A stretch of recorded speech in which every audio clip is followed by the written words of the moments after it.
Welcome back, note takers. This is Aiden. And this is Noah Aaron.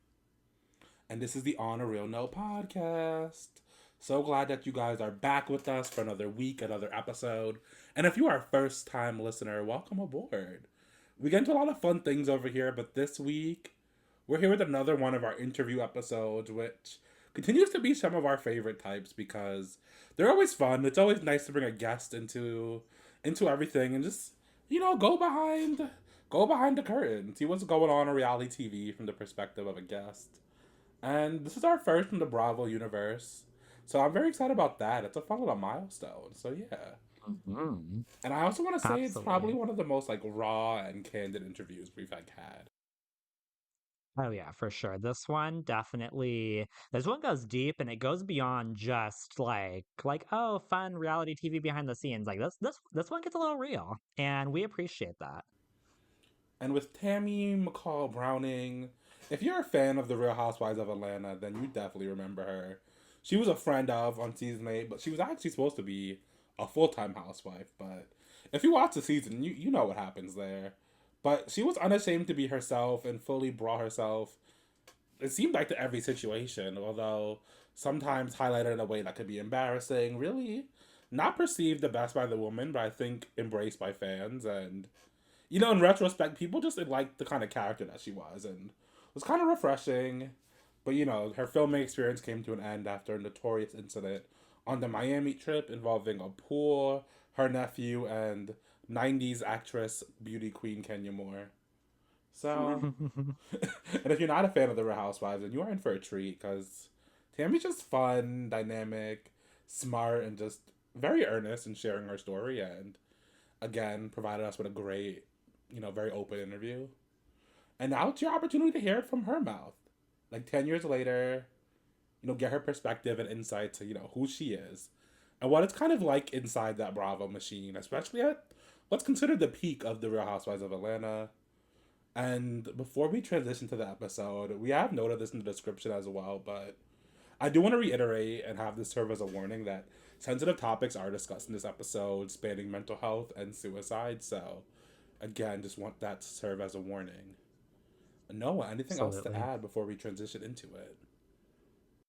No, just that I am so excited for the note takers to get to listen to this. I think it is a fabulous interview, and it's great to get a perspective from of a celebrity that is not filtered because, she has not been on Bravo for a decade. Bravo don't give us no money, so we're not censoring anything over here. Like you're gonna get the raw unedited truth.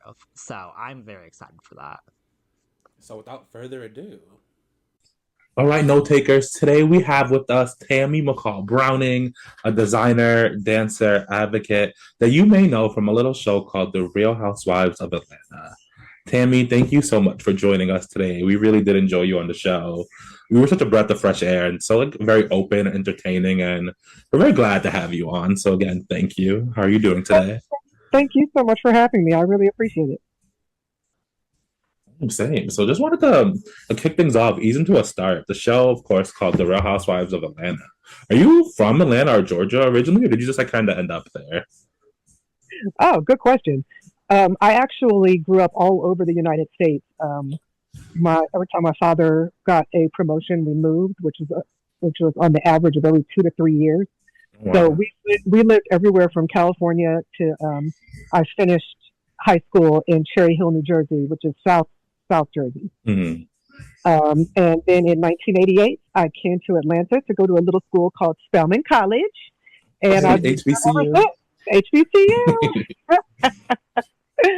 Yep. So been here ever since. So Makes technically, I sense. guess people are like, well, I mean, you've been here since 1988, so you're from Atlanta. I'm like, but no, I'm not from Atlanta because if you're from Atlanta, that means you went to one of two high schools, which I did not. So I am not from Atlanta. uh, And I feel like people from a city really will check you. I don't remember you from high school. They'll oh fact check. yeah, Right. I have way too many friends that are born and raised Atlanta to even be trying to play those kind of things. So yeah, I'm like when people are like, "Where are you from?" I'm like, the United States, which I guess Mm, isn't united anymore, right? Maybe. which which will not be united much longer. So we'll see how that goes. We had some crazy times. Dude, like I really, I'm just speechless. Honestly, it's um for for I think regular people, this is really unnerving times, but for people like me that live with like very serious mental illness, this is, I mean, I don't even know how to describe it. It can be very debilitating. Um, and I like from January 20th, I think the first 4 days, I did not get out of bed or leave my house, which is um, a terrible place to be for somebody with my history because you've got to be really super aware of what you're doing and when you're going down Hmm. spiraling.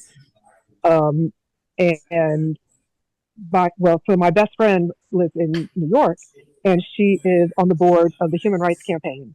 So they were having their one of their big galas in New York, and I'm so glad that they were because basically that forced me to get my ass in the shower and get clean and get on the plane. Yeah. Um, and so now I'm back in Atlanta and I'm trying to get my footing because I have so much shit going on that I really can't afford to let my brain shit like screw me up right now.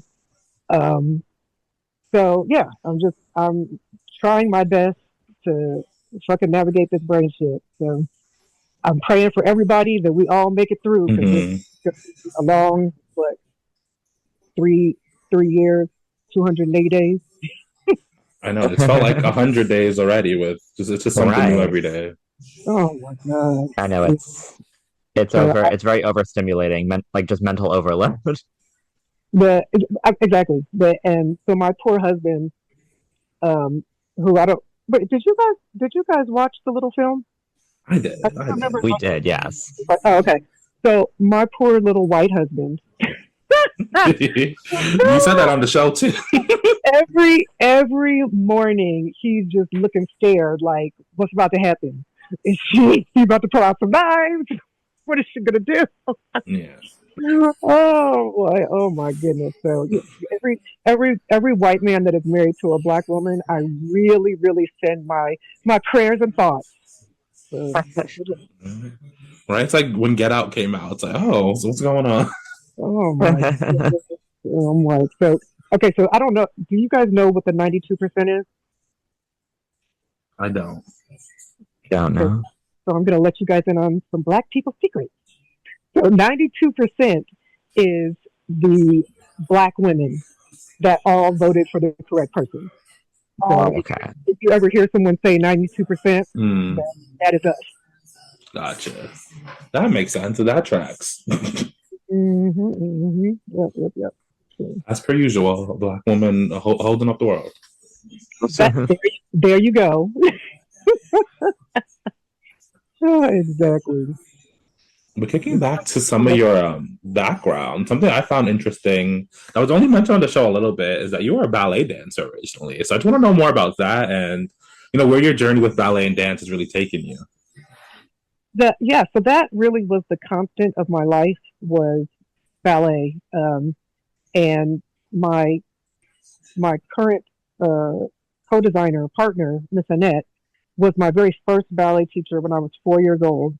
Um, because two of the times that we moved, we did live in Atlanta, Mm-hmm. and that was the one constant through all of the moves. Everywhere we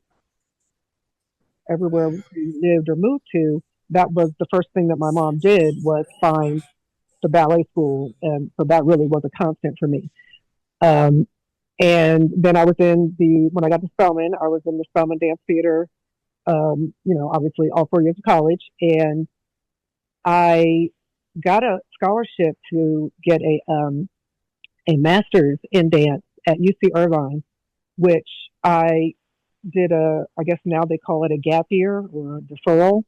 Um, and so during that time, I auditioned for a modern ballet company here in Atlanta, which I got into, and found out 3 months later that I was preggers with my son, Freedom.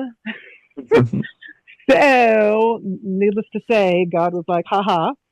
Because one thing that I never, growing up, I was never one of those girls that wanted to get married and have kids. I never wanted to get Mm-hmm. married, and I definitely never wanted to have kids Mm-hmm. because I was like, oh, I'm going to be an Alvin Ailey, and I'm going to be, dancing my little butt off, for the rest, the next 9 years.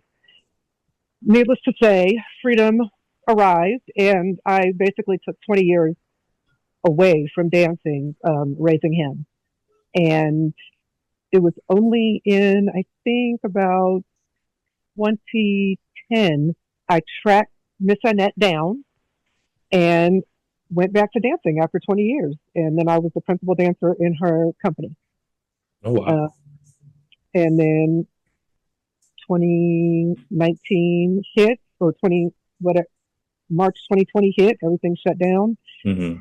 And unfortunately, even though we are really having a blast, um, with our clothing line. It's a sustainable clothing line. We take old clothes and we redesign them into. I'm sorry, Coco, stop, Coco, Coco. Sorry, we're a very dog friendly. No problem. Noah's dog has the same name. Oh, you have a Coco too? Little Miss Coco. Man, Coco is, so we've got two pit bulls and we've got Coco, who is a corgi. And everybody Oh. thinks Oh. pit bulls are in charge, but she's the queen of the house. Coco is the queen. Um, so unfortunately I haven't been to uh ballet class, since 2020, but eventually we're going to get back there because we've just been so busy with the clothing.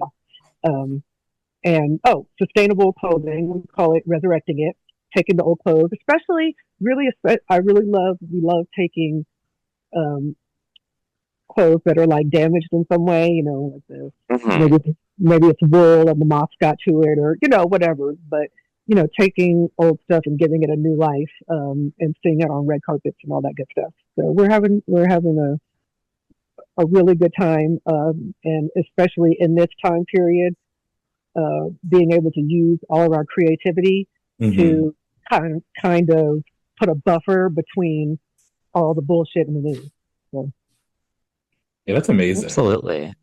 And I think it's awesome. It sounds like just dance and also by extension creativity, that's just been an important aspect of your life for decades upon that. Pretty much your whole life. Oh yeah, mine absolutely, my entire life. The I was always like I was never like everybody else, and not only the people around me, but the people in my family. I was never like anybody else. That whole creative side of the brain, that was me. My Mm-hmm. sister and my youngest brother are totally opposite. Very, very A type, business type, corporate, whatever, and not understanding any of that creative shit at all. And my brother that passed away, Philip, he and I, not only do we look alike, our chemical makeup was very similar. And Mm. one of the differences in our trajectories in life was I never had any signs of depression or at all, until my brother passed away. Whereas my brother started self medicating very early, like 11 or 12 years old, because he was having those depression symptoms so early. But at the same time, that goes lockstep with the creativity, with the creative brain and the mental illness / crazy brain, the lockstep with them. Whereas I was a dancer and creative and designing clothes. Mm-hmm. My brother was an absolutely unbelievable chef.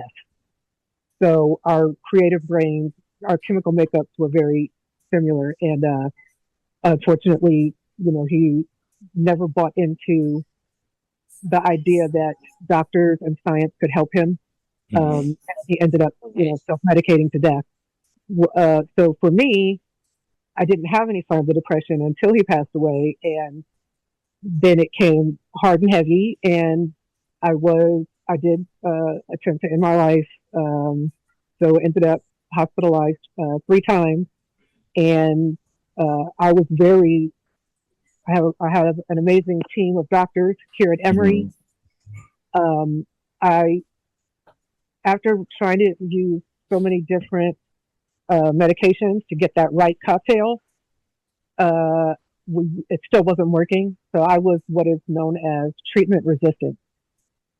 And actually, I had to end up getting electric shock treatment, which saved my life. Um, Mm.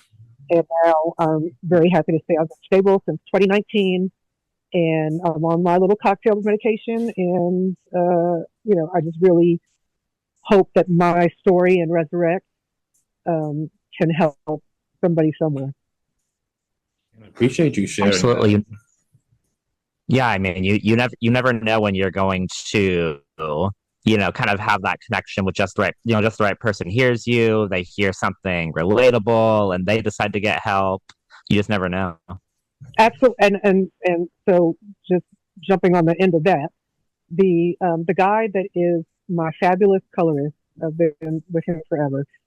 When we were first finishing up the edit for Resurrect, he had it on his iPad because I was asking him some questions about stuff. He was helping me pinpoint some things, Hmm. and a client of his came in the next day, and they just got to talking. Well, he didn't know that she had been struggling with a lot of very serious mental illness for years and had basically given up.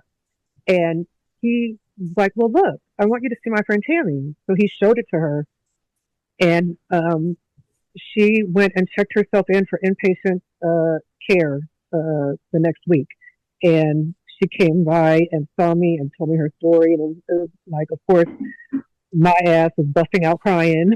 Like, oh my, oh my God. So, being, just really being able to know that it was helpful for someone.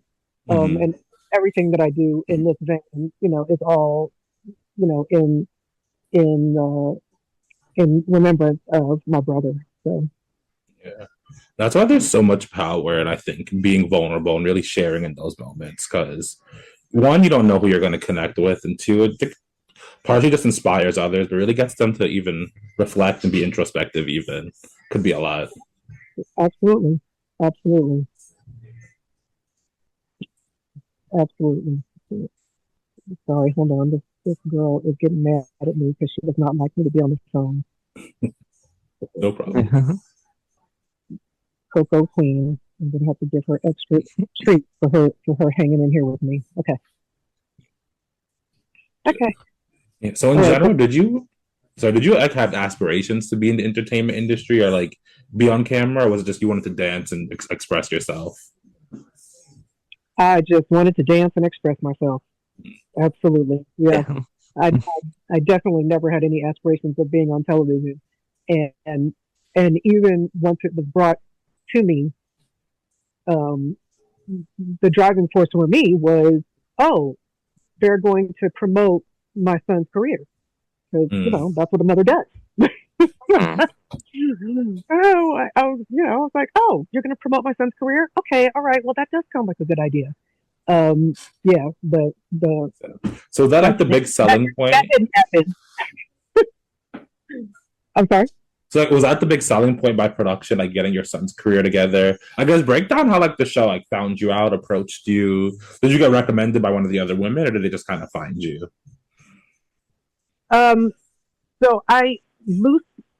So I did have connections um, loosely with Cynthia, more so with Sheree because Mm-hmm. my best friend is Bob Whitfield.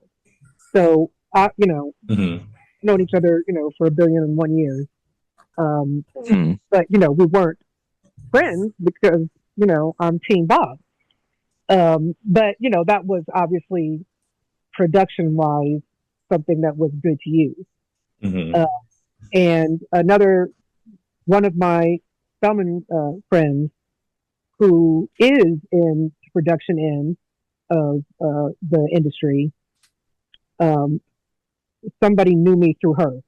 So, that's how they approached me. But it basically was, you know, 10 years ago, it was a totally different landscape. And, I was like, well, I don't really think that you guys want me because, like, I'm not like a minstrel. I really don't think that y'all want me because, like, I'm not going to flip tables and I don't fit into any stereotypes. And, Yeah. they're like, well, no, no, no. We want to class up the show. We want to talk about how you graduated from Spelman. We want to talk about how you are a ballerina. And we want to talk about your son's rap career. So that's how it was presented to me. That Um, makes sense. and when I say that Bravo has Rugab hundreds of hours of footage on their floor, from from ballet rehearsals, from classes, me and my husband, me and my son, so much stuff that is never going to see the light of day. Or actually, I take that back.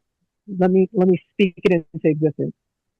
Miss Annette and I are going to be so powerful at some point that I'm going to be able to get all of that footage from Bravo. I'm just going to throw that out there. Period. There you go. Speak into existence. Thank you. That'd be pretty powerful because usually with Bravo, they only hand over footage if the feds are forcing them to. Exactly. So I've got to just make it like extra special. We're going to be so powerful that I'm going to just demand that footage. All right, there we go.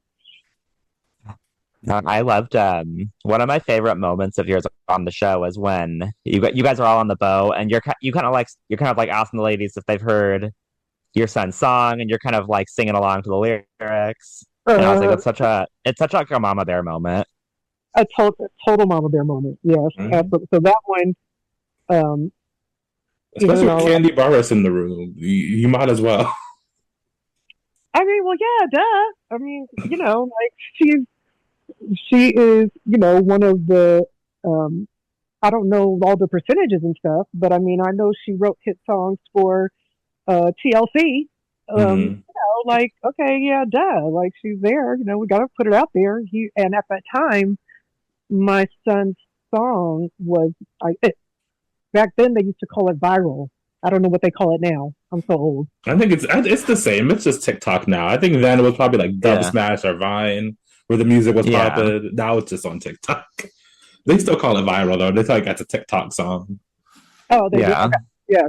So yeah, I mean, so at that time, the drop song was viral, and me being like all rose-colored glasses, like, oh yeah, that's gonna be great. My son's gonna get in the studio with all these people.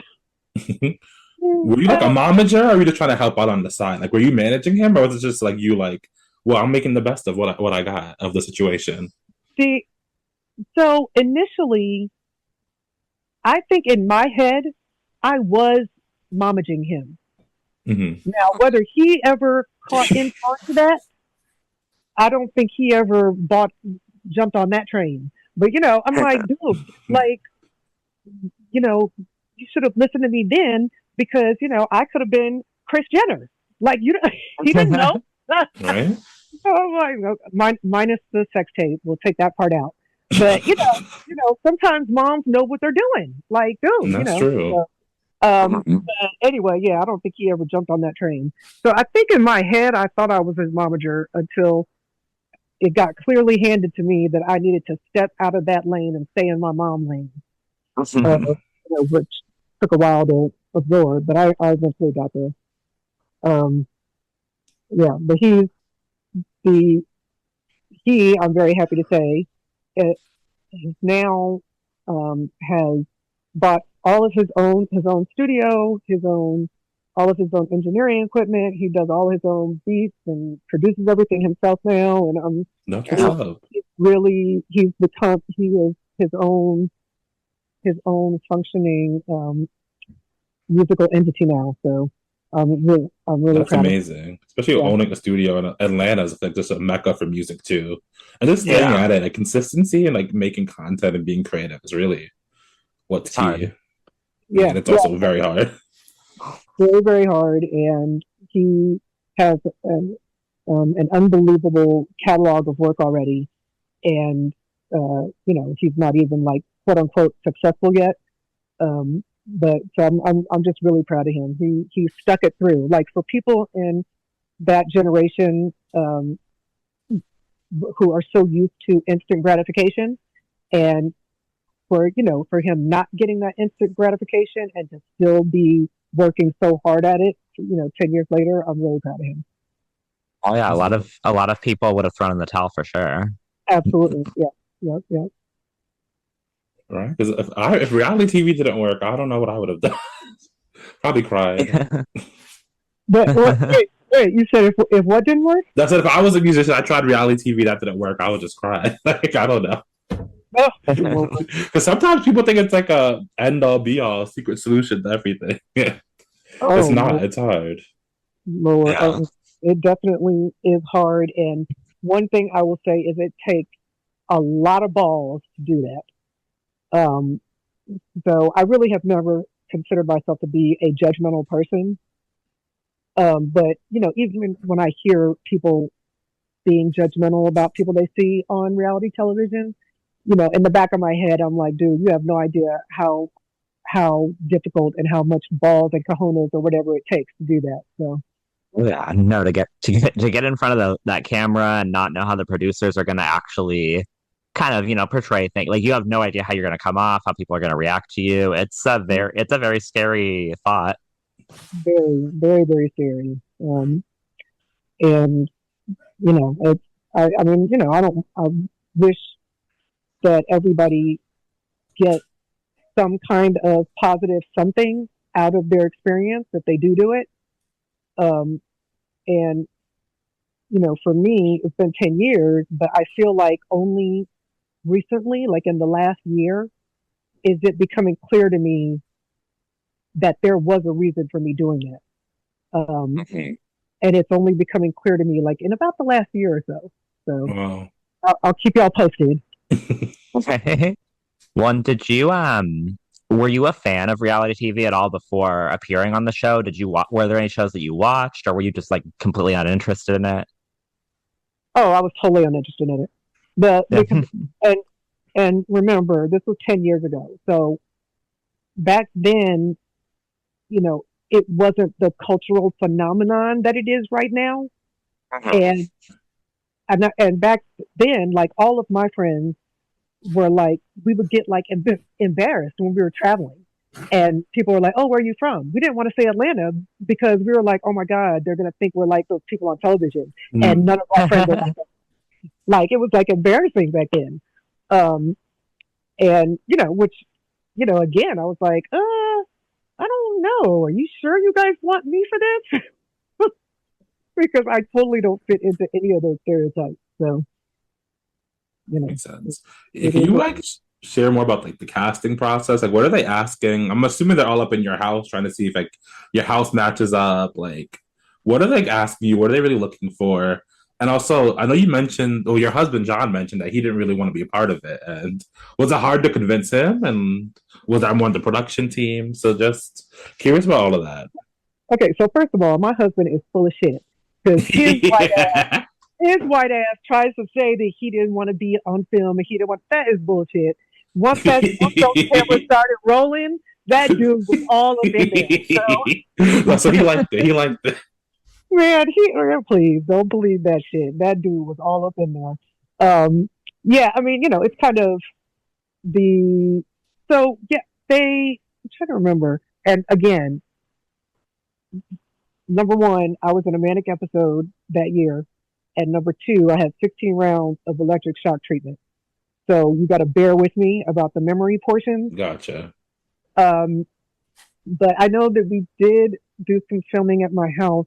Not very much because I think they were not impressed with my house because we don't have a McMansion. We just have a regular ass suburb house. I lived in home. We have a regular ass suburb house. So yeah, I don't think they did much at my house. Not a chateau. A lot of it was, most of our filming was at tennis courts, because my husband's a tennis coach, and out to dinner, meals. My son, we filmed in studios and shopping, stuff like that. Which it was not, they didn't use any of that. Um, yeah, they did. Like the amount of footage that was in the show was like a drip drop of what we filmed. So nobody saw like any of my Yeah. dance rehearsals or dance classes or any of that stuff. A bulk of the filming was based around my dance company. Did you I guess before the show started airing, did you already kind of have a feeling that they were going to cut a lot of that out or that they weren't going to show a lot of that footage? Or was it really like, as the show was airing, you're like, well, wait a second, where is all this? Very good question. And memory cells not being what they should be or could be. I want to say that I didn't really know that none of that. Okay, this I can say for sure. I definitely did not know that none of that Tammy World footage was going to be aired. I definitely didn't know that, and there was no reason for me to know that because there were so many hours that we filmed. Mm. So yeah, so I definitely thought there was at least going to be a speck of it. Um, so yeah, that I did not know that. And also this was because this was 10 years ago, and it wasn't like everything was minute to minute how we are now. Like now when they're filming stuff, people actually, are taking video and posts and stuff while it's Oh happening. yeah, like So the like storylines in real time. exactly. So like back then, we weren't even allowed to have our phones when we were filming. Oh So, wow. this was such a different. This was such a different time period. We couldn't even have our phones. Um, so it was just so much different. Makes Um, sense. and sorry about that. What was the other part of the question? I mean, you Oh, pretty no. much just hit up on all of it. Yeah, no. Oh, yeah, no, you answered my question fully. Oh, good. Okay, thank you. Like I beat myself up in the head trying to make sure that I'm actually answering what was answered. I mean, answering what was asked. Huh. There's my bipolar brain. Sorry, ignore me. I start stuttering when I get too many thoughts and I'm trying to match them up to get out of my mouth. Bipolar brain in effect. And so, as far as the camera, like, did you guys find for filming, you or any of your family members, did you guys find the cameras invasive at all, or was it like, did you guys feel pretty comfortable in front of the cameras? So I did not. What actually is ironic is I did not start feeling comfortable in front of the camera until kind of midway through the Miami trip. Mm-hmm. Mm.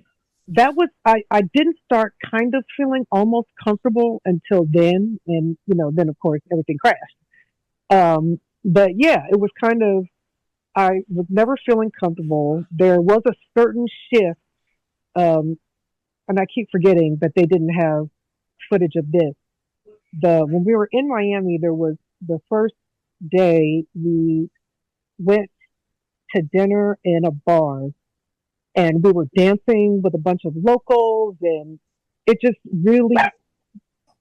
Sorry, Coco, you okay?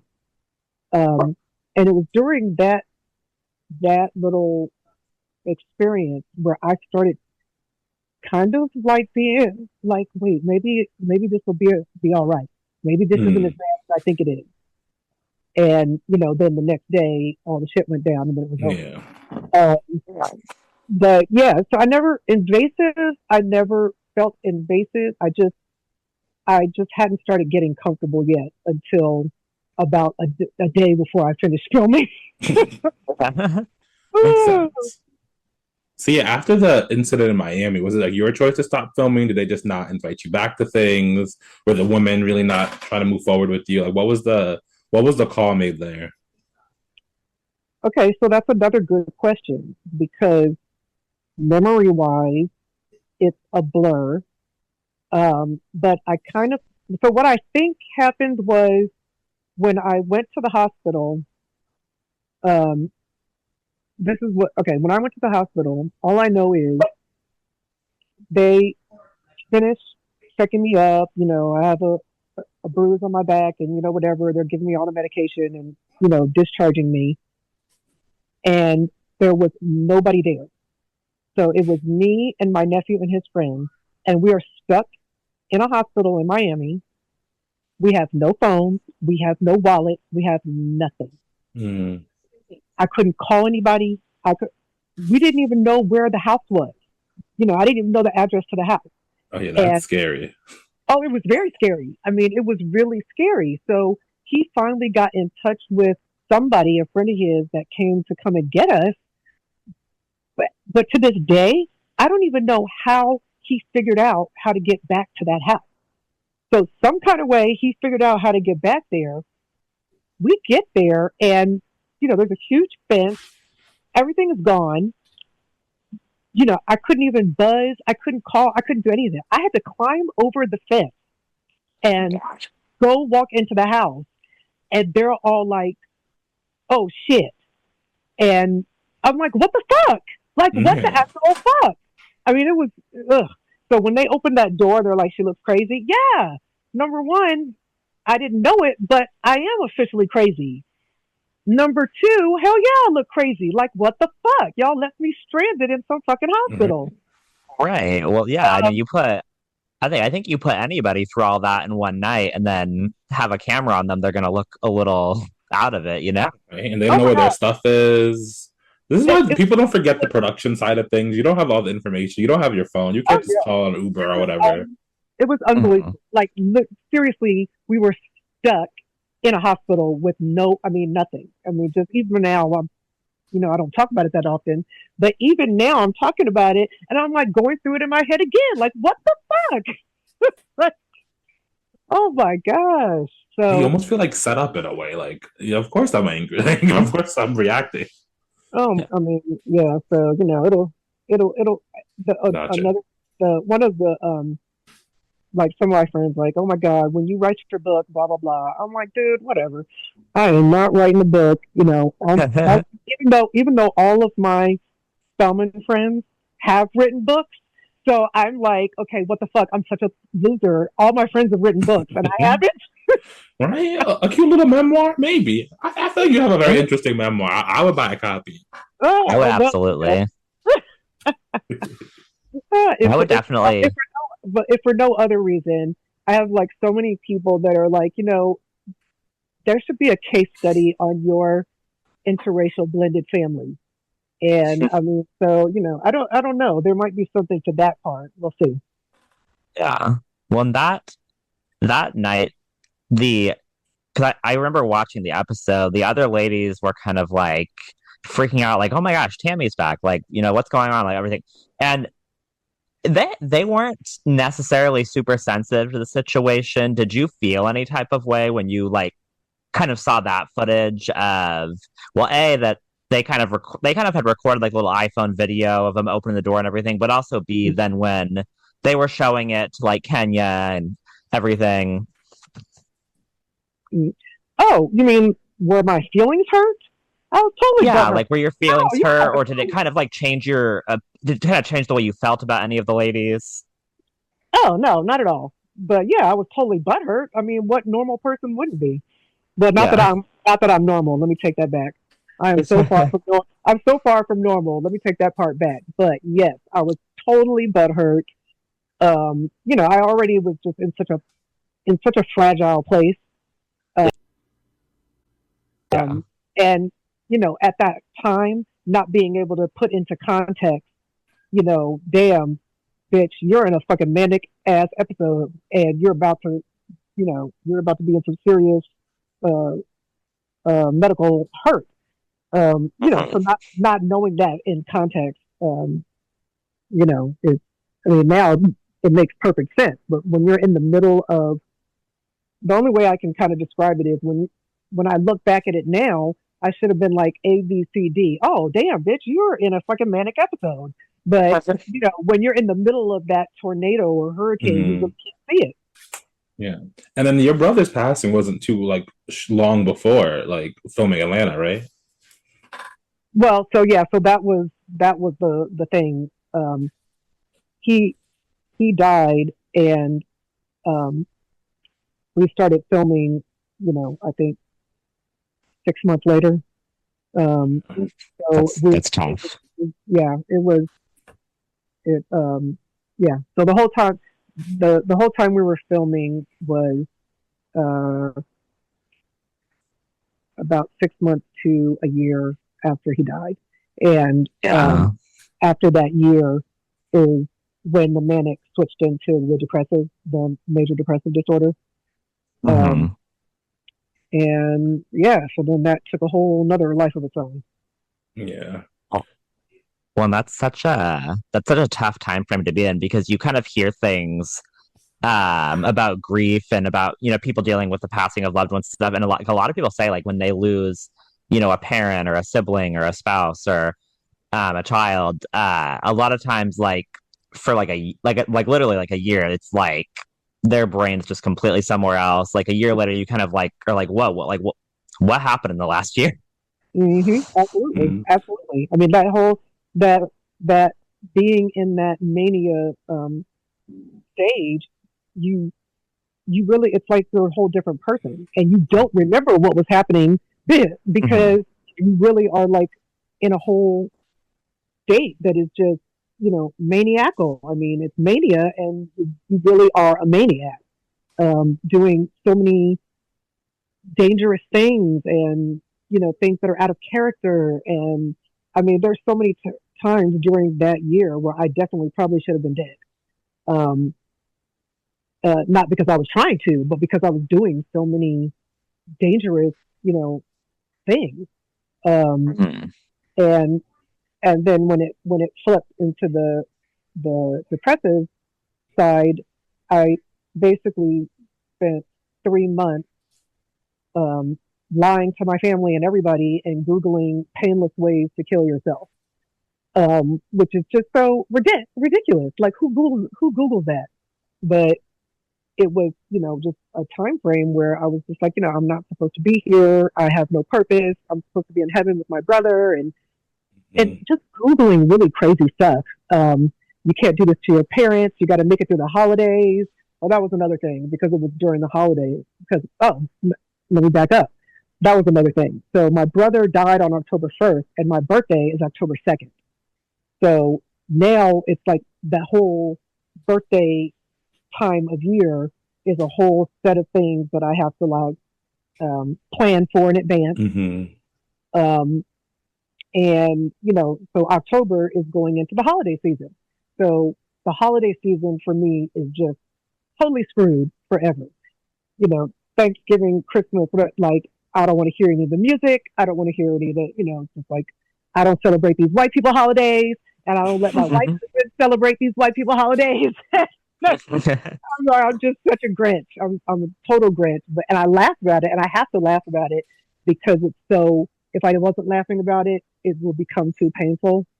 Um, so that time period, I really have like a whole new set of rules and things that I have to do and adhere to, um, to keep me from going to a bad place.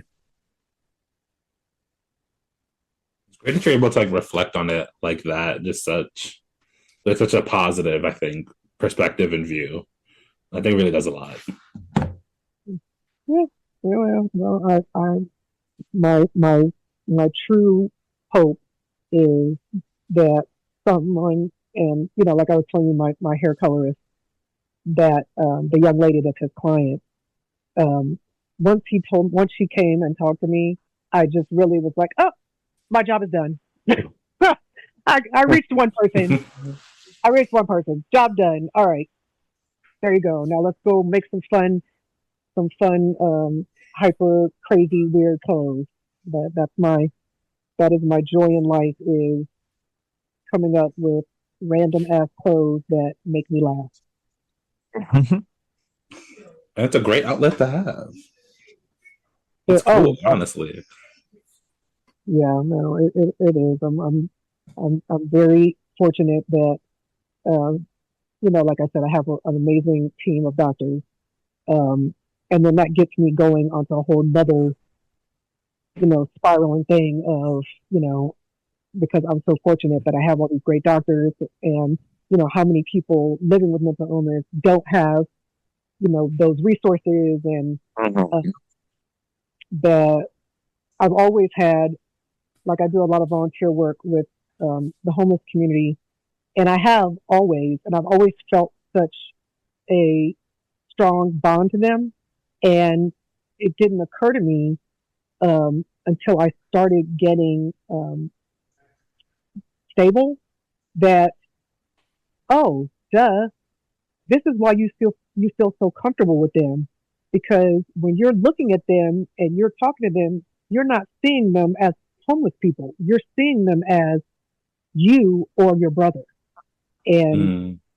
the that's one of the things where I'm like, okay, when I become so powerful that I get all that footage from Bravo, that means that I'm going to be powerful enough that I can be like a Melinda French Gates philanthropist and Mhm. open up a facility or a facility that's run like a resort where homeless people can come and stay for like 3 to 6 months and we can give them all the workups and all the best medical minds and try to give a best chance at getting them on the medications and the therapy that they need.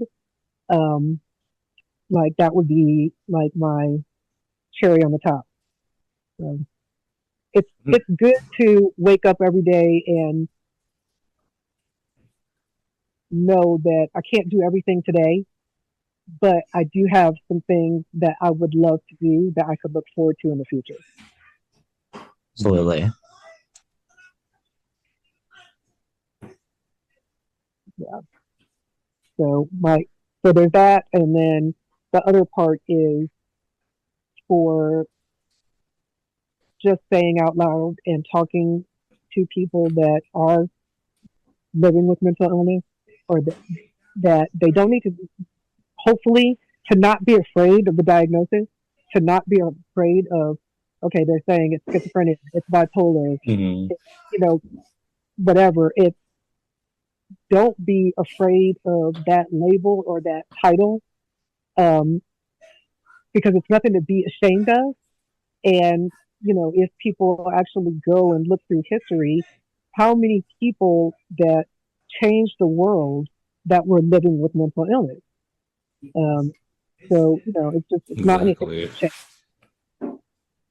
I think there's such a stigma that people just have, even just about titles, without even understanding what some of these diagnoses even mean. I think this is exactly what the world needs more of, like resorts, like your idea, people that just Mhm. want to speak openly, open to just about mental health. But this actually bubbles up to a question I've wanted to ask. Is there any kind of like aftercare or mental health services with participating on a show like The Real Housewives? Or does the production company kind of be done with you? Good question. Now, I don't know what they do now. Um, I would assume that now they have something like that in place, but Mhm. 10 years ago, they definitely didn't. Mm. Um, but yeah, at this point, where it is now, I would assume that they have something like that in place. I'd be surprised if Okay. they did. That makes sense with Yeah, like where the world has been going and mental health being more of a priority just for individuals and in Mhm. society. yeah. But yeah, that's a really good question. I am interested to know if they do have something um, in the makeup of how they are doing things now. Like, I know other reality stars have kind of pushed for this as they've kind of like there's been this whole thing about reality TV reforms and getting reality TV stars residuals and services, and aftercare is definitely a big part of it because reality stars do gotta go through the ringer, and it's not like you can have the excuse or separation of playing a character when it's like your name and likeness itself. So Mhm. it's a lot. Mm-hmm. Well, and especially I think in reality, like Aiden said at the beginning of the recording, people have kind of gotten more aware. Like the general public has gotten more aware of like the reality TV game. Like we're more aware now of like oh, it's edited, there's producers kind of like, stirring the pot behind the scenes or setting up storylines and stuff like that. Yeah, But I think, that's what I was about to say. Yeah, like yeah, oh, this person needs a storyline. Oh, this person needs this. yeah.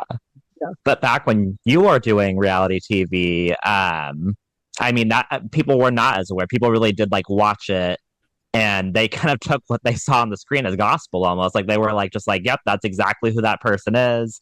I know everything about this person. Oh yeah.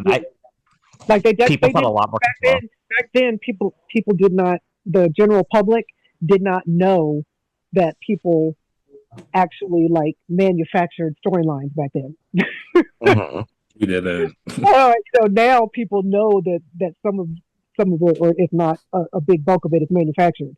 And back Yeah. then, people just had no idea that people were manufacturing stuff. Yeah. Yeah. Well, because So after you've like heard the behind the scenes tea, and you've kind of like learned about the workings of how they do, kind of like how they set up a show like this. It's definitely then when you're watching the show, it kind of, I guess, in a way, it's kind of like the man behind the curtain. Like once you see it, you can't unsee it. So like when you're watching the show in real time, you'll see something that's shown on the show or portrayed a certain way, and you're like you kind of instantly clock it. You're like, okay, this is some like reality TV fuckery. This isn't organic. the fuckery, the fuckery, and there's a lot of it. Woo! Yeah. Oh yeah. So, would you do it again? Any form of reality television? Like, not necessarily Housewives, but like any kind of show, or no, not at all? Yeah. I mean, I've been asked that so many different ways.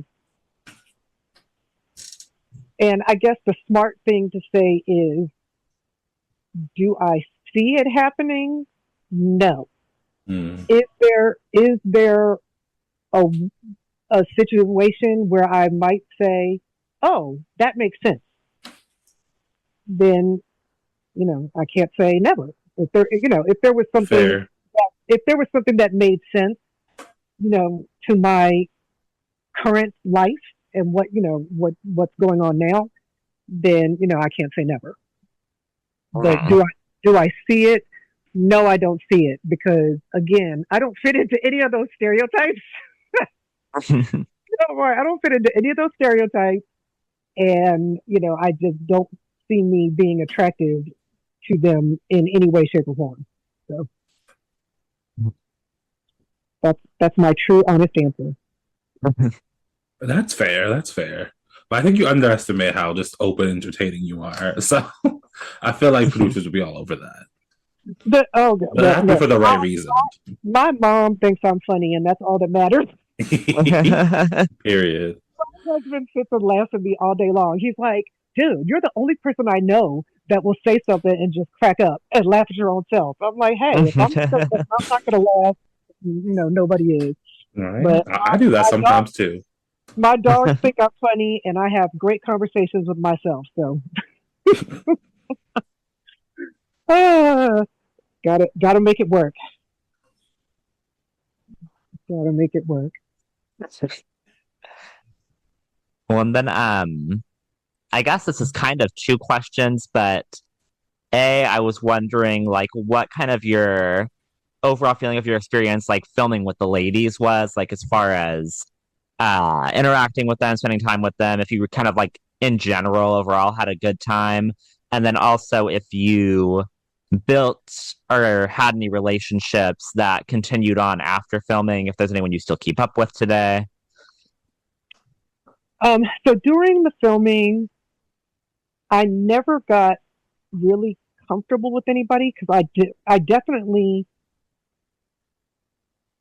to the best of my recollection, I had huge walls up around me, because I felt like if I slipped at any second, there was going to be knives plunged all up and down my back, front, and side. So I was always, that I can remember, on edge. I could never feel like comfortable. I think Kim and I were like the sore thumbs out. So we kind of instinctively kind of were drawn together because neither of us was comfortable in, what was going on. Yeah. Uh, and, she is she's a professional actress. So, she can navigate it much better than I can because I'm not an actress. I don't know shit. Um, but, she was definitely not comfortable. So, we kind of, I guess, had a little trauma bond. Hmm. And uh, the Phaedra would be the person that I guess, have the most connection with. Uh, Okay. so, I'm always going to be Team Phaedra. Because, behind the scenes, there were some very uh, sweet, caring things that she did for me. So, Yeah. yeah. Yeah. One night. Definitely with the Kim Fields of it all, because it's funny because I've always wondered in my head like what like how they sold the show to Kim. And earlier you mentioned that like when you were talking to production before, actually going on the show and everything, they were kind of like, oh, we're trying to class up the show. And I'm like, okay, I think that's probably the same pitch they gave Kim Fields too, because Oh, there was a absolutely. lot there Absolutely. there was a lot of moments where she seemed very just like shocked and appalled by like what was going on. Yeah. No. I don't know whatever other storylines they were pitching to her or whatever grounds of interest they were pitching to her, but 2000% they wanted class at the show was pitched to her. 2000%. Little did she know Kenya Moore was gonna have plans for her. So I like I said, I still haven't gotten the courage to actually sit down and watch the episodes. Oh yeah. Well, Baby I, steps. Baby steps. I would say, I mean, as far as Kim, you were just mainly missing. Kenya was pretty unkind to her overall. I will say there are some Uh, moments Um, between you and Phaedra that I come across on screen that show that you guys had some rapport. So yeah. there's that. yeah, no, yeah. She really did some really um really sweet and thoughtful things. Um, so I will always be thankful to her for that. What I've heard that about her before because she at on the show to an extent she kind of comes off as a villain at times on the show, but I've heard she's very sweet and like just in general I've heard she's very sweet, very kind. Yeah, yeah. No, I will always be very thankful um, Yeah. for for uh, for some of the things that she did. That I mean, she knows what she did. So Yeah. And she knows that I am grateful. Yeah. yeah. And with that same spirit, I don't know how much time you spent with the women off camera, but in general, was there from your own recollection, did anybody kind of like act different once the cameras were up versus like down, or was it pretty consistent across the board? Um, I mean, we run into each other every once in a while. Like, Hmm. I have a whole like real life. Um, so I don't, we don't, I don't call them up. Hey, you want to go get lunch? Um, Yeah. Yeah. I have a whole like life, but obviously we bump into each other, at like fundraisers or galas, functions, um, and it's very, hey girl, how you doing? That whole thing, and I'm like, hey, every, I I don't really, it's whatever. But what? Well, so let me back up. Let me back up. The Hmm. the so Sheree and I have a better rapport now. Um, because we do see each other every once in a while. Like her and Bob's son is now my Morehouse brother, and Bob is now one of the football coaches at Morehouse. So he's my Morehouse brother too. Oh. Oh. Well, like we see each other. Like we used to see each other, and at at her son's, basketball games at Morehouse, and so it's cool, it's fine. Um, Yeah. the yeah, who else? I'm trying to think who else. Oh, because I didn't really film with Nene. I only filmed with her one time, and that was Phaedra's Christmas party, which was a few months after I stopped filming. Um, Aw. but that was that was the only time I filmed with Nene, and she and her husband at the time, Greg, were very gracious to me, my husband, and my son because my son was there at the filming also. And all I can say is Nene and her husband were so very kind and gracious to us. That's good to hear. Yeah, yeah. I always appreciate it, I Nene. I know, and I love to hear anything about Greg, and just rest in peace to him, obviously. Yeah, he was very, very. He spent half the night just chatting with my son. It was just very, very, very nice and gracious. Oh, Yeah. He always came across very kind. But Hmm. this is the last question on my end, something that I'm curious about. But a lot of the fans compared you to Miley Cyrus in terms of appearance. I wanted to know if you had heard that before, and if do you agree with it? How do you feel about it? Because it was something that I didn't notice at first. I started looking, I was like, I think people are onto something. That is so funny. Because yes, I have heard it before. It was weird to see a bunch of people saying it on Instagram. Um, Right? but yeah, it was weird. So, I'm kind of like, okay, how can I look like Vanessa Williams and look like Miley Cyrus? Like, how does that actually work? But okay. But I actually, that being said, I see the Miley Cyrus more than Vanessa Williams when I'm looking at pictures. I, Oh sometimes, yeah. The sometimes the facial structure, is there something with it? yeah, yeah. So sometimes I can kind of see it. The and I don't and I don't know if you guys asked me this or if I was thinking about this from something else.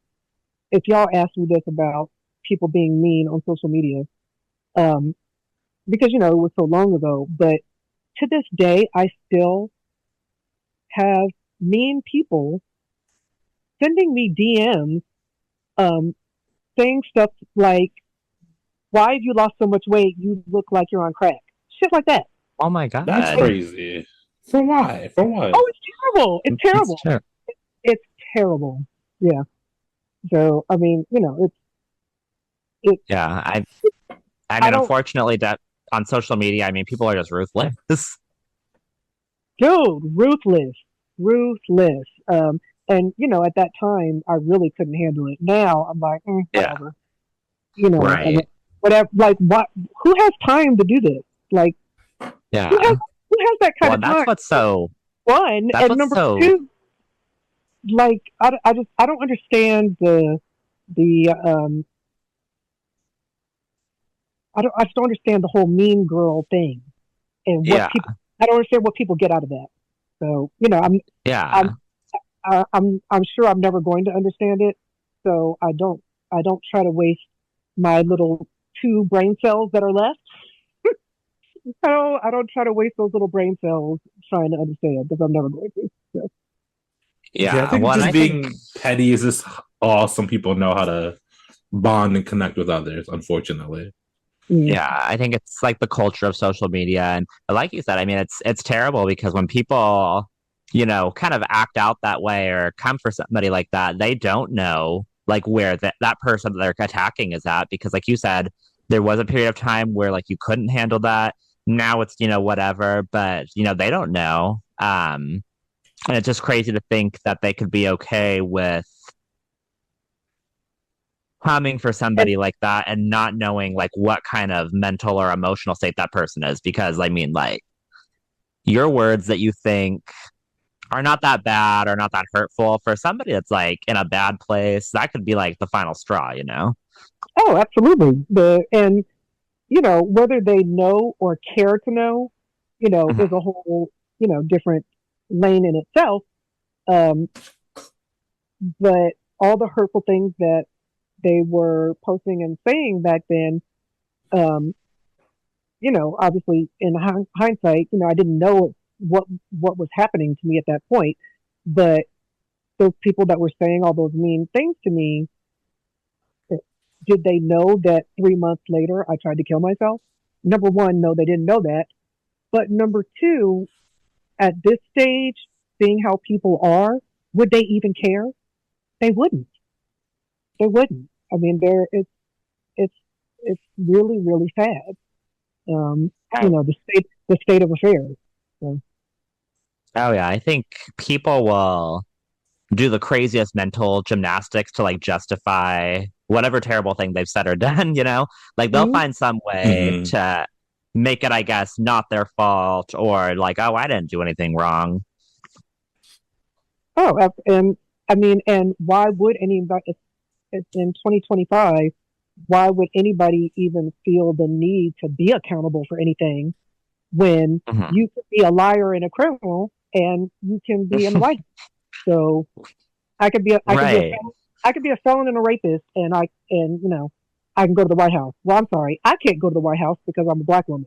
But I mean, yeah, you see a lot of it nowadays, very bad behavior yielding really big rewards. So it's not Mm. shocking that Right. people feel no, emboldened to say whatever they want to say or do whatever they Mm. want to do. Especially on exactly. Elon's app. Oh Lord, don't get me started. Oh my God, I'll have to take like I'll have to take like a couple of extra meds today, even thinking about him. Um, yeah, so it's it is what it is. But like my dad, it's so hard to not let it penetrate your being and your heart and your soul. Um, and you guys are young, you guys are babies, but my for me it's hurtful on a different level from I think um, most young people, because my parents grew up in the dead heat of the civil rights movement. Mm. Uh, the four little girls that got blown up in the church in Birmingham, my dad went to school with three of those little girls, and my mom was in Greensboro, North Carolina, doing sit-ins at the Woolworths and getting arrested for doing the sit-ins, and because they were so entrenched in that setting, for us to be where we are right now is like a slap in the face to them and everybody that came before them. Um, and it's hard to not be so emotionally distraught over it. It really is. No, it's a Like tough time. my father. So I'm a Spellhouse baby. My mom went to Spelman. My dad went to Morehouse. No. And when my dad left Birmingham to go to Morehouse in 1965, there were still colored and whites only signs up in Birmingham. So Wow. it, it it's not, you know, hundreds of years ago that we're talking. No, it is a generation ago. It's people are still alive, probably. They're done with this. Yeah. Thank you for sharing that. See, you don't want Yeah. a memoir, you have all that to share. I think you should write a Right. book. That's you got a lot of content. I'm like, oh yeah, that's just a couple of stories.